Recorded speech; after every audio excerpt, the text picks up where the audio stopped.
right, hi everyone. So my name is Marwan, as presented, and today I'm going to talk to you about a subject that is quite dear to my heart, which is retention, but not the data-driven retention that we all know of.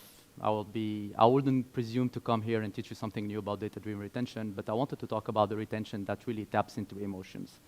But before moving, I just wanted to, I have been introduced already, so I'll just go very quickly on that one. My name is Marwan Ben Masoud. I'm Tunisian. I've been working in tech and telcos, and I'm spending most of my time right now really trying to see how I can maximize LTV for our subscribers. And my biggest challenge today is really how I can balance right and left brain, as in like how much I should be data-driven versus how much I should be creative, which is still a challenge I haven't cracked, but like really what's taking most of my time right now. So let's deep dive into today's retention challenges.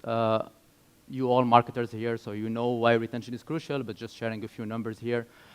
We know that customer acquisition costs have been rising by quite a lot in the last 10 years, by basically 230%. And whoever you talk to, they're all complaining about SAC or CAC being like too high in the last few years, right?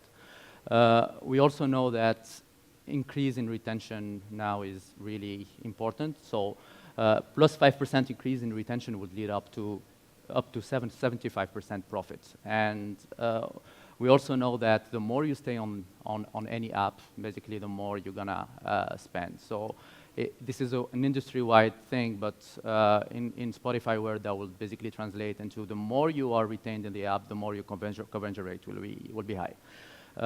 So that's more or less about retention, but if you look at the current landscape today, there are a lot of challenges. There is a shrinking attention span. There is an app fatigue, too many apps. Like most people are using on average 6 to 7 apps, but there are so many out there that it creates that fatigue basically. And there are a lot of there is a rising expectation also about what an app should do, notably because of the super apps, but also because of the lot of features that are now available. And today, most of the brands, we are all doing these traditional solutions that are great, which are like habit-forming loops, push notification, nudges, and gamification techniques, which is great. These strategies have been working for years, but they have some flaws as well. If you look at notifications, nudges, we all know there are some reachability challenges. So they drive short-term actions, but can be very easily becoming noise.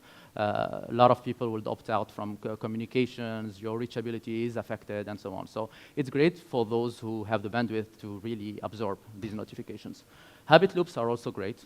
Most of the brands have been, or most of the apps have been built on habit loops, and the retention have been built on that. But they're also very transactional in essence. They create engagement, but there is no emotional depth to that.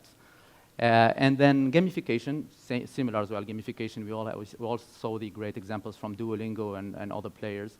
Gamification is great, but it's also quite short-termist in the sense that today, if you have streaks, and you get on these streaks because you do all your lessons or you connect every day, and then the day you lose these streaks, you lose really the passion you had for that app. So it's very short-termist in the sense that it engages you until you lose these tricks.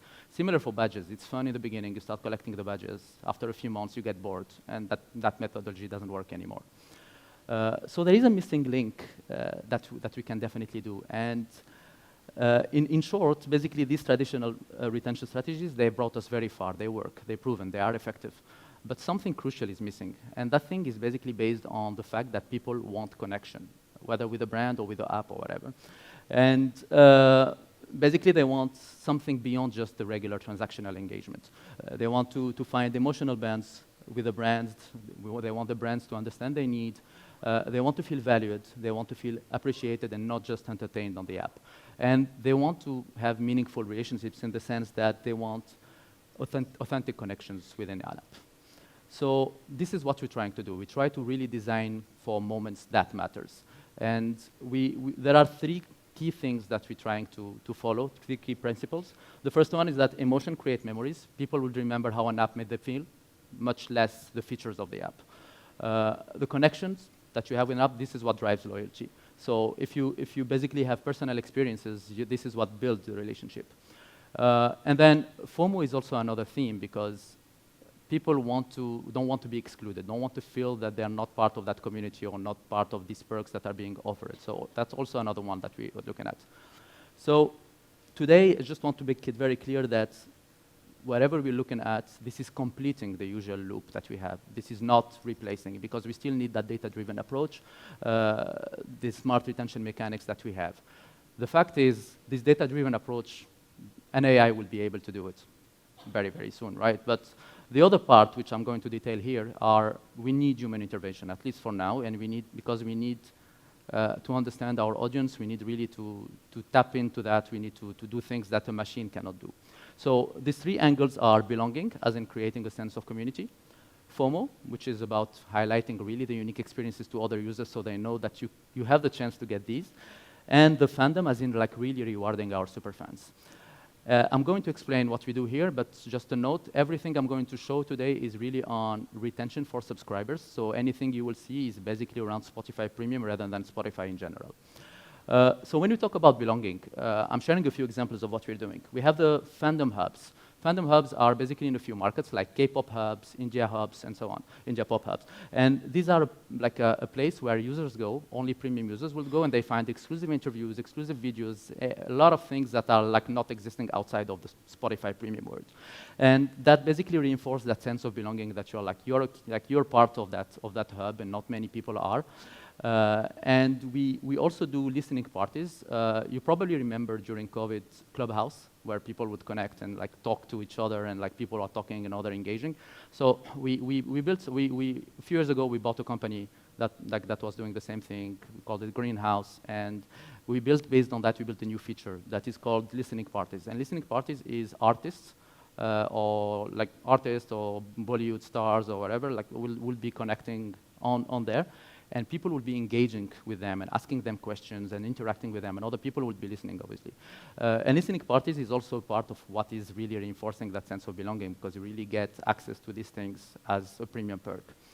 And then voting is an interesting one as well, because we launched voting some time ago, like last year, basically. And voting is just a feature that you can do with whatever you want. It can be whether for influencing an artist on what song they're going to release, or collaborating with TV shows like The Voice, for instance, to basically vote for what you want to see in the next episode, and so on and so forth. And this is available for everyone, but what's interesting is for premium users, like free users get one vote, premium users get more than one vote. So they feel that they also have that advantage to be able to shape the decisions of their favorite artist or their favorite shows. So that's for belonging. And the second angle is FOMO. We do a lot of unique events. Money can buy experiences, whether they are meet and greets or stuff like that. So I'm going to share one video of what we did with Coldplay in UAE.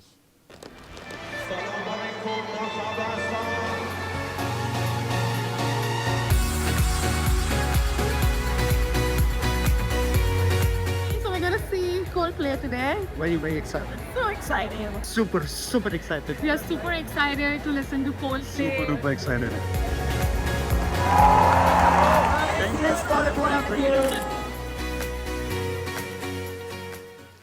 So basically, this would cater to probably 10 people.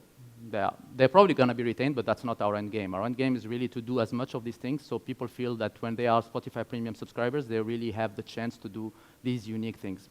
We did meet and greets with Coldplay, with Dua Lipa, with Ed Sheeran, but also with local artists across Nigeria or India and other markets as well in Southeast Asia. So we're really creating this unique experience so people say, okay, I'm on premium, I get the perks here, but also I have the chance to feel this or to live these unique experiences. So that's for FOMO, and then we have fandom.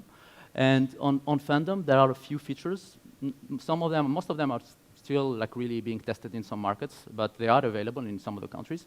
The first one is Sound Capsule. Sound Capsule is, you all know probably Spotify Wrapped. Sound Capsule is basically Wrapped, accessible anytime you want. So you will log in on Spotify. It's available today in Brazil, in India, in Indonesia, and you would log in on your Spotify, go to Sound Capsule, and be able to see your favorite artist, your favorite genre of the month, how much minutes you're listening on that month, favorite song, and so on and so forth. And then you can share it on social as well and create that like noise around like the fact that that you're wrapped basically on a daily basis. And obviously it's also for premium users only, which create also that sense of FOMO. So it ties back to the second pillar. The second one is very similar. It's called achievement cards. We do that in other markets, like in Korea, where basically if you are a top listener of an artist or top fan, or you streamed minutes higher than most of the people in your country, you get these achievement cards.